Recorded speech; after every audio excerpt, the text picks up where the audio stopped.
Magandang gabi sa inyo lahat. Ito si Mike Padua at nakatuloy tayo sa pinaka-latest weather analysis. At pasensya na po at ngayon lang tayo nakapag-video analysis dahil po meron po tayong importanteng nilakaran sa family.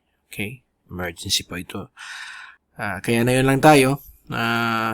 Subalit wala naman pong any weather disturbances. Okay naman po ang ating panahon. May mga shoreline lang.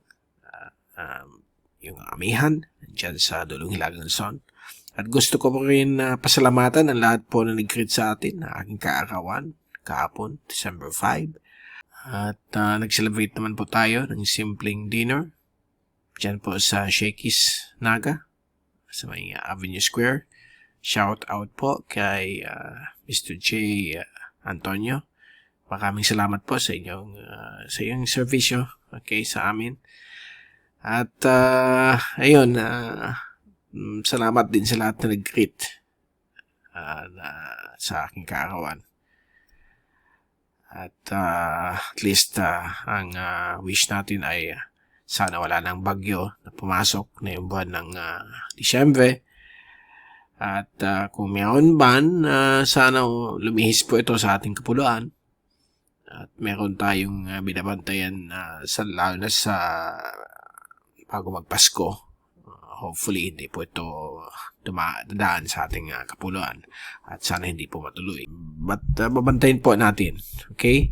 At ito po ang ating Tagalog version brought to you by Typhoon 2000 at ng Naga College Foundation. At bago tayo magsimula, gusto kong pasalamatan ang ating partners, ang Aboitiz Power, Bank of the Philippine Islands Sustainable with You. Yung interested, click lang po ang link dito. Or kapag kayo po ay nanonood sa Facebook channel, meron pong link doon sa description patungo sa BPI Sustainable with You. Ang lokal na gobyerno ng Naga City headed by ang Honorable Mayor Nelson Legacion at ang ating Honorable Congressman ng ikatlong distrito ng Camarines Sur, Congressman Gabby Bordado.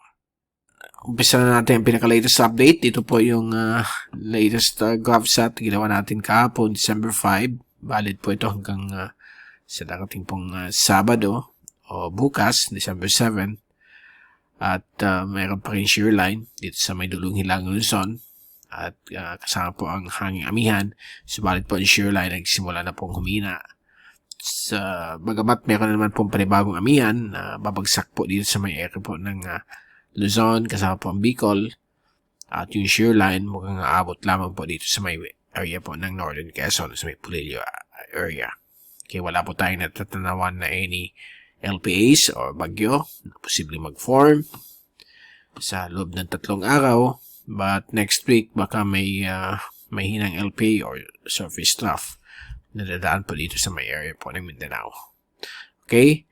At ito po yung fast animations na nakita po ninyo mula sa University of Wisconsin Tropical Cyclone page ng kaulapan dito sa may silangan ng Mindanao. Parte po yan ng northeasterly at easterly trade winds. At nakita po ninyo dito ang diffused or medyo humina ng shearline. Bagamat babalik po ito sa darating pong linggo at Lunes hanggang Martes. So ito po yung fast animation na yung gabi. At nakita po ninyo ang mga kaulapan dulot ng shearline. Yan po. Sa may silangang bahagi po ng dulong hilagang Luzon. So ito po yung ating wind at pressure forecast mula sa European model. At nakita po ninyo dito na sa Sunday, yan ba naman po ang bagong surge ng amihan.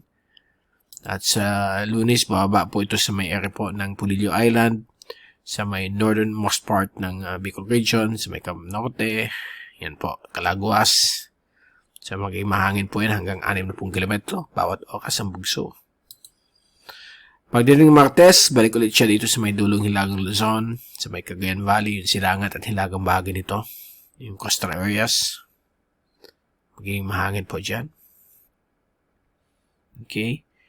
At kung yung forward natin ito, kasi yung forecast na yun ng windy, in-upgrade nila hanggang 40 days na po yan.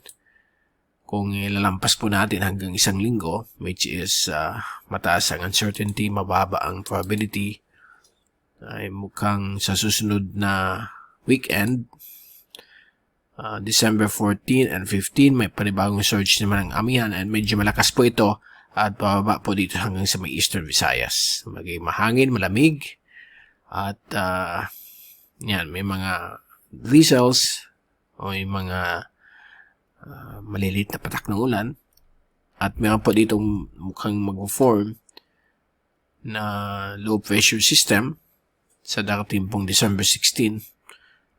Dadaan po siya sa may Palau. 17 ay lalapit po siya sa may area po ng Davao region o sa may Soxygen. Diyan po siya dadaan sa darating pong December 18. So yan po yung European model.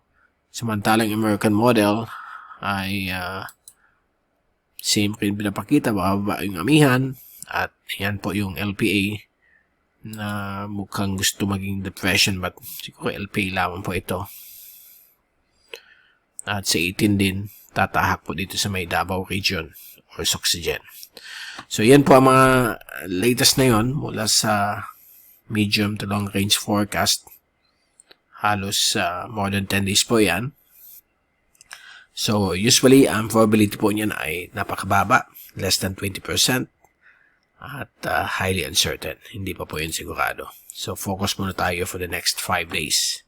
Okay? So, wala po tayong inaasahan. Nasama ng panahon. May mga troughs na posibleng dumaan po sa Mindanao. Magbibigay po ng mga pag-ulan. Next week, magbibigay po tayo ng latest update mula sa La Nina kung kumusta na po kung matutuloy o neutral pa rin ang ating klima. Ito naman po ang ating latest mula sa rain forecast ng European model.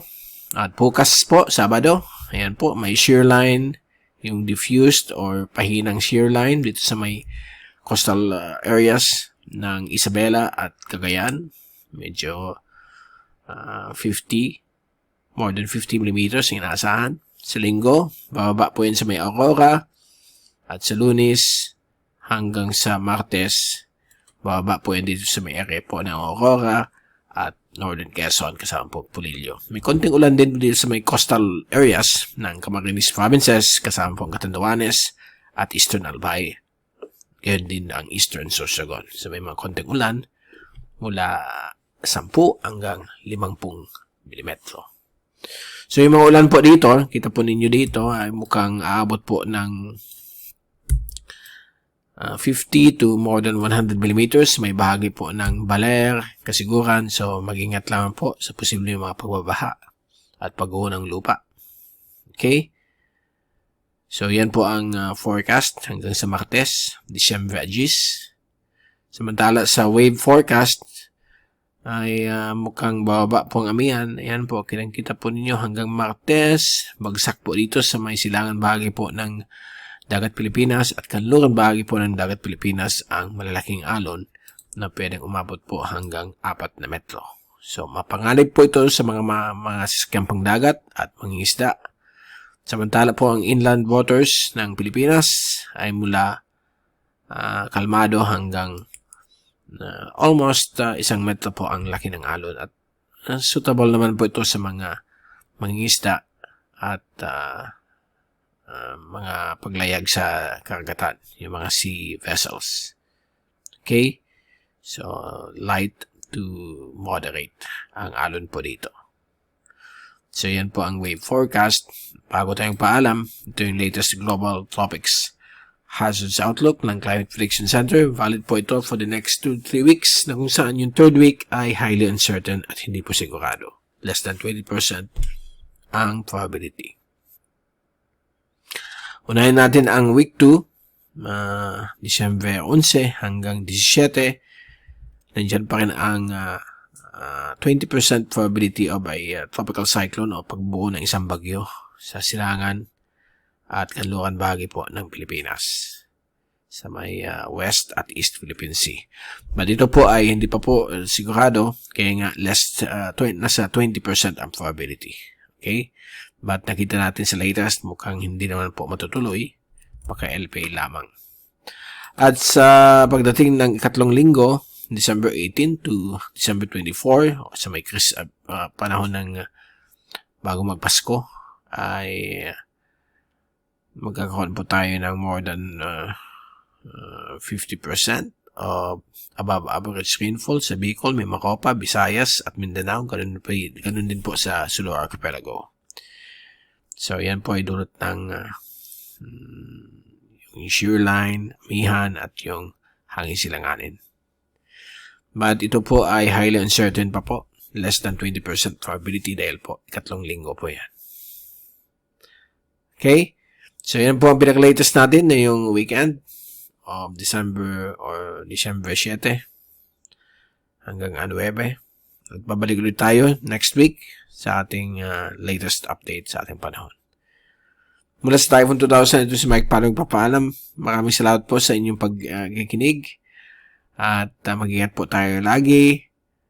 Mag-pray na sana wala pong bagyo mag-form hanggang sa katapusan ng 2024. Maraming salamat ulit at God bless po sa inyo lahat.